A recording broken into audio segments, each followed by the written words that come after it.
Also, Russian dictator Vladimir Putin has declared so-called three-day ceasefire from May 8 to May 11. This decision was based on humanitarian consideration, according to Kremlin.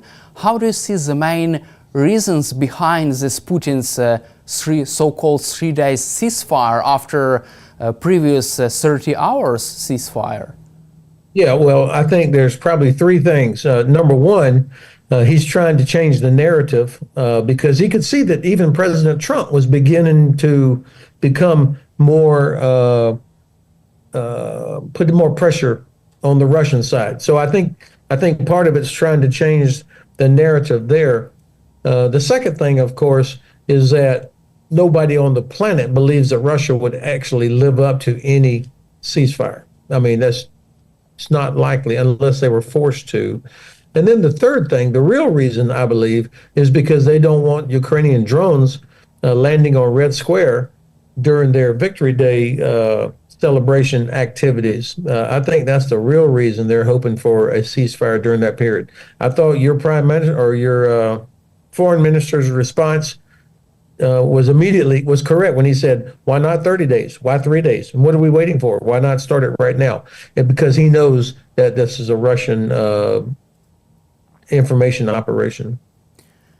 At the same time, according to Financial Times, Russian dictator Putin told Steve Witkoff that he was ready to halt invasion of Ukraine at the current front lines on the ground.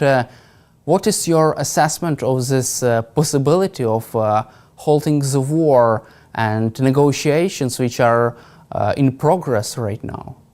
Well, I don't. First of all, I would trust President Zelensky and his team to know what is best for Ukraine and what's acceptable, what's not acceptable. And I think what a ridiculous offer. And the fact that Mr. Witkoff even repeated it is also not very good. That, you know, the big concession from Russia was that they would not take over all of Ukraine. I mean, what kind of a concession is that?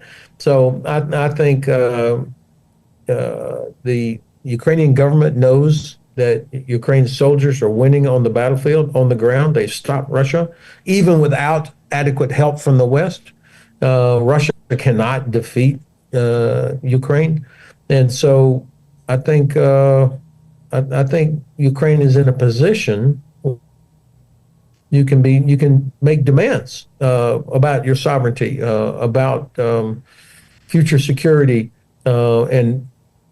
but this is up to the Ukrainian government and the people. How much are they willing to continue doing this? But I think it's hard to imagine an outcome with Russia retaining big chunks of Ukraine, and that just be it. That there wouldn't be further actions.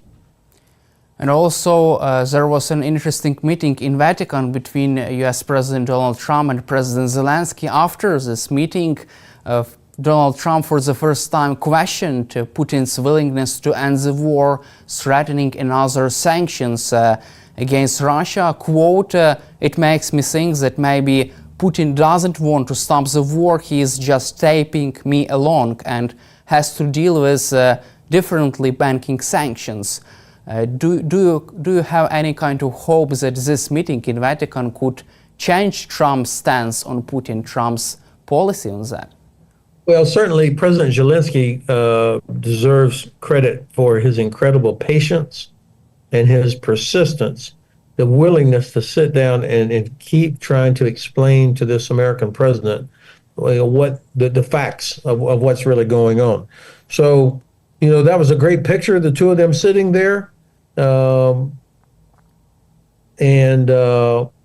was interesting. There were memes of people saying, here's the American president meeting with the leader of the free world, President Zelensky. I mean, it really is an amazing turn of how people perceive these leaders. I would trust whatever President Zelensky said, but I think if this meeting between the two of them was President Trump listening to President Zelensky and finally understanding what was going on, if he then goes and does something and puts real pressure on Russia, then I'll be impressed.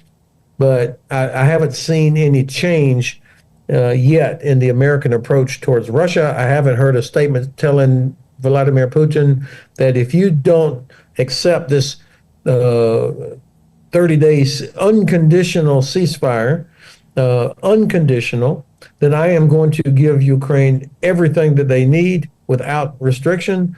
I am going to add more sanctions, and I am going to take steps that will crush Russia's oil and gas industry. That's real leverage, and the president could do all those things if he was serious. But if he doesn't do any of that, then I will not be very hopeful after this conversation at the Vatican, which is unfortunate. And it's interesting. I think the president, your president, would have taken some encouragement from the fact that every other leader that was there was supporting him, applauded him. And so Europe, it's going to take them a while to get fully organized and to do what they should be doing. There's no doubt that European countries have the capability and the resources and the industry that dwarfs Russia, and that they could really do tangible things that would help make a difference for Ukraine. Let's cover also this offer from the U.S. administration from Steve Witkoff. Trump's administration proposed to recognize Crimea as a Russian territory de jure and de facto recognize Russian control over occupied territories of Ukraine.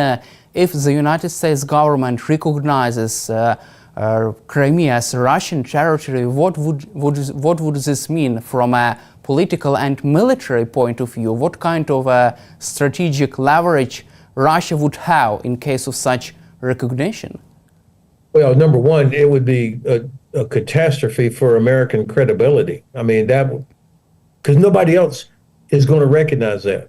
I mean, the EU, European countries have already said, no way, we would not recognize that. So American credibility would be in the trash after something like that. Number two, the Chinese will take note. The Chinese will see that, okay, so the U.S. is flexible on territory as they continue to take parts of the Philippines or Taiwan or other of these disputed islands and coral reefs out in the South China Sea, for example. So this would not be useful in our deterrence efforts against China. And then finally, it would be wrong. I mean, why in the world would the United States go along and say, well, come on, Russia already occupies it and they speak Russian there, and these ridiculous reasons for doing this, which reveals that this administration completely fails to understand what this war is about, the history, the geography, why Ukraine is fighting. So I hope Ukraine does not accept that. Ukraine is not obligated to accept anything that the Russians and the Americans might work out, nor are other European countries. I think for sure Turkey is not going to accept this, and that's important as well. So I hope that Ukraine makes it very clear that you do not recognize this. And then finally, this will have a negative impact on reconstruction, because the big investment companies that would bring enormous amounts of money to help rebuild Ukraine, if they see that Russia occupies Crimea with a so-called American recognition of it, then I think they will be reluctant to invest in reconstruction, because they will see that these are the conditions for Russia resuming the conflict after whatever sort of resolution there is. So I don't see anything good in it. Also, U.S. Vice President J.D. Vance threatens to abandon Ukraine ceasefire talks if there would be any kind of progress. If the U.S. abandoning ceasefire talks, would this be worst case or the best case scenario for Ukraine? Well, first of all, part of the problem on the U.S. side is that you've got five different people talking about what the plan is. Secretary Rubio, Mr. Witkoff, General Kellogg, Vice President Vance, the president himself, and none of them seem to be in harmony or synchronized in what they're doing. So, whatever the vice president says, it reflects what a part of the administration believes or wants. But I don't know. I'm not confident that he speaks with any authority for the president or the rest of them. It's just it reflects the disorganization and I think the incompetence of their approach. To be honest, unless it looks like the U.S. was getting ready to really provide real support to Ukraine and put real pressure on Russia, then the U.S. walking away from this is not necessarily the worst case, except for us. It would be worst case for us, and it would be really damage any credibility the administration has by doing that. But from Ukraine, the perspective of Ukraine or Europe,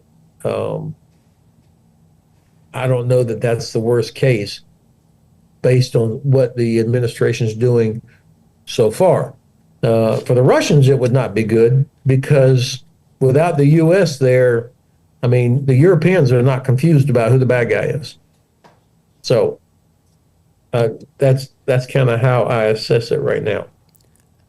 And do you feel that Europe now is ready to take a lead in this process of supporting Ukraine if U.S. abandons negotiations, if the United States abandons support for Ukraine?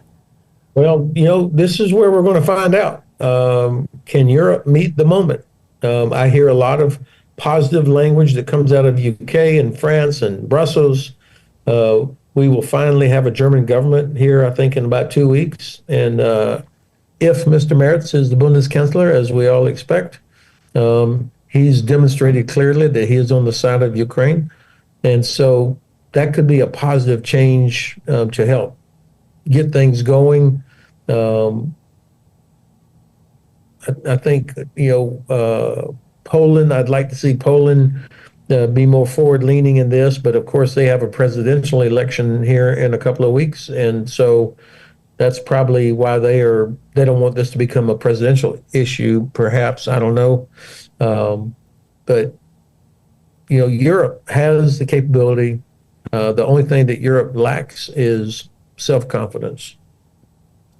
Let's cover also the coalition of the willing. The Telegraph reported that the U.S. has privately offered to provide logistical support for this mission and also intelligence to help European troops during their mission in case of a ceasefire deal. Would this be enough for European troops to fully conduct this mission in Ukraine in case of logistical and intelligence support from the United States? Well, first of all, if this is accurate, why is it a secret? I mean, why would we not say, hell yes, we're going to help? Because this is so important. Yes, we're going to be a part of it. So I don't know how. I'm not confident in that report. I hope it's true, but if it is true, why is it a secret? As to whether it's enough, we need to see what the mission is. We need to hear whoever's going to be in charge of this. What's the chain of command? What is the mission? What are the rules of engagement? The purpose of this would be a force that could deter Russia from violating the ceasefire. I mean, that's what it's about.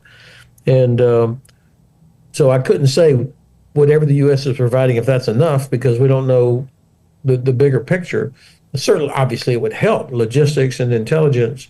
But I think, if that's what it takes for Europe to regain the self-confidence it needs, then obviously I'm all for it.